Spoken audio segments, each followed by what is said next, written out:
Hi friends, இன்றைக்கி நம்ம சப்பாத்தி கூட வச்சு சாப்பிட்ற மாதிரி ஒரு குருமா ரெசிபி தான் பார்க்க போகிறோம். இது செய்கிறதுக்கு ஒரு மிக்சர் ஜார் எடுத்துக்கோங்க. அதில் அரை மூடி தேங்காய் துருவி சேர்த்துக்கோங்க. அதுக்கப்புறம் ஒரு பச்சை மிளகா நறுக்கி சேர்த்துட்டு 3 தக்காளி நறுக்கி சேர்த்துக்கோங்க.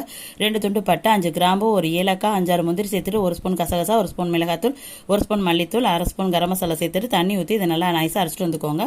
அதுக்கப்புறம் அடுப்பில் ஒரு குக்கர் வச்சுட்டு ஹீட் ஆனதுக்கப்புறம் தாளிக்கிறதுக்கு தேவையான அளவு எண்ணெய் ஊற்றிக்கோங்க. எண்ணெய் ஹீட் ஆனதுக்கப்புறம் 2 பிரியாணியில் ஒரு அன்னாச்சிப்பூ, 3 கல்பாசி சேர்த்துட்டு இதில் நீள்வாக்கில் கட் பண்ண 2 பெரிய வெங்காயம் சேர்த்துட்டு இதை நல்லா வதக்கி விட்டுக்கோங்க.